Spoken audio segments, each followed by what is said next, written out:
দুরারোগ্য ব্যাধি ক্যান্সারে আক্রান্ত মা। এই রোগের চিকিৎসা করতে প্রচুর খরচ হয়ে গেছে। আজ প্রায় 3 বছর ধরে এই রোগের শিকার হয়েছেন তিনি। এর পাশাপাশি কঠিন হয়েছে পরিবারের খরচ জোগাড় করা।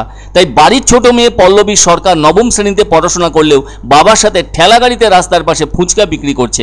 বলা যায় এমন পরিস্থিতিতে সংসারের হাল ধরার চেষ্টায় পল্লবী।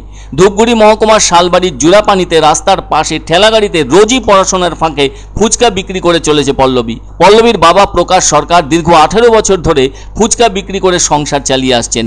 এদিকে পল্লবীর মা 3 বছর ধরে দুরারোগ্য ব্যাধিতে আক্রান্ত হওয়ার ফলে তার চিকিৎসার জন্য তাকে কখনো হায়দ্রাবাদ আবার কখনো বেঙ্গালুরুতে নিয়ে যাওয়া হচ্ছে। কিন্তু মায়ের চিকিৎসা করাতে অনেক টাকা খরচ হয়ে গিয়েছে।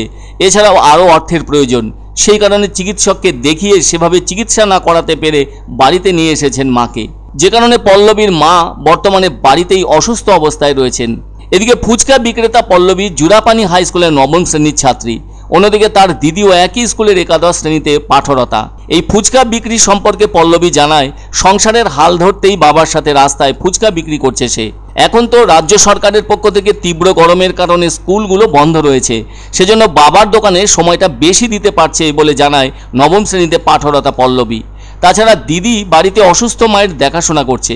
তবে বাড়িতে যে ফুচকা তৈরি করা হয় সে কাজে দিদি খুব সহযোগিতা করে থাকে। এ ব্যাপারে পল্লবী জানায়, যদি তার একটা ভাই থাকতো তাহলে হয়তো তাকে এভাবে বাবার সাথে ফুচকার দোকান করতে হতো না, কিন্তু পারিবারিক অসুবিধার কারণেই ফুচকার দোকানে সহযোগিতা করতে হচ্ছে তাকে। পল্লবীর বাবা প্রকাশ সরকার বলেন, ওর মা ক্যান্সারে ভুগছেন, ফলে তার চিকিৎসার জন্য প্রচুর টাকার দরকার। ফুচকা বিক্রি করে যা রোজগার হয় সেই টাকা ওর মায়ের পিছনেই চলে যায়। ছোট মেয়ে তাই সংসারের হাল ধরতে আমার সাথে ফুচকার দোকানে সহযোগিতা করছে, এতে আমার উপকারও হচ্ছে। এদিকে পরিবারকে সাহায্য করতে ক্লাস 9-এর মেয়ে তার বাবার সাথে হাতে হাত মিলিয়ে রাস্তার ধারে ফুচকা বিক্রি করছে, এমনটা লক্ষ্য করে অনেকেই হতবাক হয়েছেন। সেই সঙ্গে সকলেই এমন কাজকে সাধুবাদ জানাতে ভুলছেন না। আর এতে পল্লবীর প্রচেষ্টাকে মহৎ হিসেবে দেখছেন সকলে। যারা ওই দোকানে ফুচকা খেতে আসছেন তারাও হতবাক না হয়ে পারছেন না। তাছাড়া এই বিশ্বে সব ধরনের ভালো কাজেরই তো মর্যাদা আছে। এ ধরনের কোনো কাজই তো ছোট নয়, আর কাজের তো কোনো বিকল্প হয় না। সেই সাথে পড়াশোনা বা শিক্ষা মানুষকে সংযত করে তোলে, আর সেই সাথে পরিস্থিতিকে বুঝতেও শেখায়, যেটা ওইটুকু একটা ছোট্ট মেয়ের মধ্যে দেখতে পাওয়া যাচ্ছে। যেখানে হয়তো ওর বয়সী মেয়েরা সকলে এমন চাপের মধ্যে পড়ে ছোট কাজে লেগে পড়ছে না।